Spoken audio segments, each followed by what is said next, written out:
You are welcome to Functional Life Insights, Episode 1. I am Sam Olayola, your regular host. Today, I want to quickly point it out that we are likely to be having under so many episodes under a topic. We might not be able to finish some things in one episode, but as many as episodes, they will be well linked in such a way that there will not be a missing gap. Today, I want us to start with something very important, and that is achieving the best in life. Steps to achieve the best in life. When we talk about steps to achieve the best in life, you'll be wondering, what is the best to start with? The best in life is the type of life you live that you are satisfied, you are happy, you look around yourself, you say, yes, even if I die today, I have achieved the best for myself. There are steps. All these things will not just happen by chance. Anybody that lives his life based on chances or probability will likely to have problem, will likely to end up not having a satisfied life. To live the life that will give you the best, you have to plan for it. There are steps you must take. Number one, we want to agree with the fact that you must have a goal. You must set a goal. I agree perfectly that you need a goal. But there are things that we need to realize today about setting goals. So to start with, you have to set a goal for yourself. You have to have a mind. I want to achieve this. I want to do this. I want this to happen to me. I want to be like this. I want to be like somebody. Somebody has achieved this. If I can be a doctor, if I can be a pastor, if I can be an accountant, if I can, yes, these are laudable goals. But there are certain things we need to look at it carefully. When we talk about goal setting, we are talking about what you desire to become. And the desire of your heart will surely be given unto you. There are things that we need to understand. We need to set godly ones. Any goal that you are setting that is not taking God into account is an ungodly goal. An ungodly goal will only waste your time, waste your energy, and end in nothing. Many have set their goals without even thinking there is a supreme God that has the final say. So when we are setting our goal, we must give God his preeminent role. We must recognize the supremacy of God. We must recognize that he has the final say. It is written in the word of God that the wicked will rely on his thought. God is not even in his thought. And in that case, I think that is the book of Psalms, Psalm 10 verse 4. In that case, you set a goal that makes you independent of God, that has no godly basis. It is dangerous. If it is achieved, it will be that the devil is the one sponsoring it. If it is not achieved, it might be that God loves you and wants you to return to him.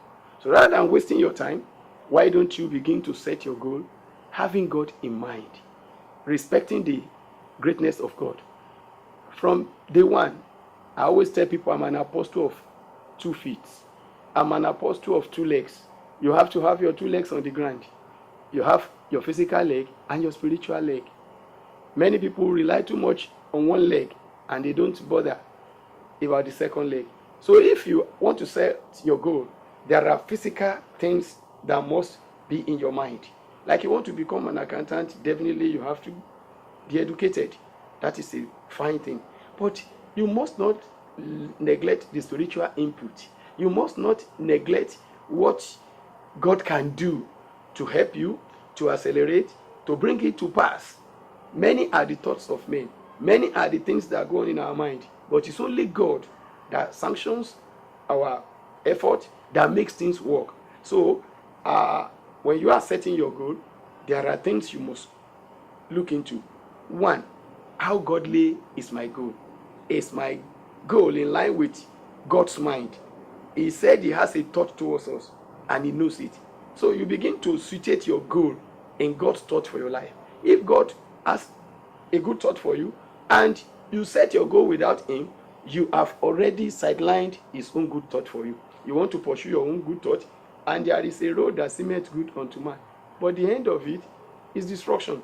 So instead of taking the road that will lead to destruction, instead of setting goal that achieving it will destroy your life, why don't we start by setting the goal that will accommodate God's mind and God's love? The second thing about goal setting, it must accommodate the love of others. Many people set goals that exclude others, like a father having the goal to become someone who neglect the family, the wife, and the children. They are not part of his goal. That is why some people, after they achieve their goal, nobody rejoices with them. Nobody will be there to say well done, because they have caused hatred in the course of pursuing their goal, in the course of trying to achieve something. They have caused hatred from their wife. They make their children to hate them. They will not see them from morning till evening. Whenever they are around, I'm reading, I'm preparing, and they cannot move closer to them. That is not the type of goal. Your goal must accommodate love of others. No matter what you want to become in life, you must allow others to be part of it. Yes, some will say, what of distraction? Some will say, how will I be focused? You have to plan it very well. Any goal that makes you to become a monster, any goal that makes you not to want to relate with anybody, hey, you may likely achieve it even faster, but at the end of your achievement, you may hate yourself.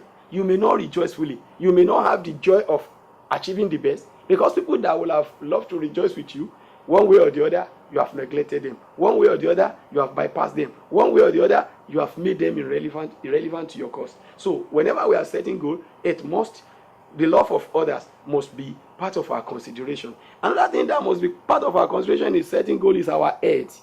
Many people drain their health because they want to achieve their goal. So when you are setting your goal, let it be godly.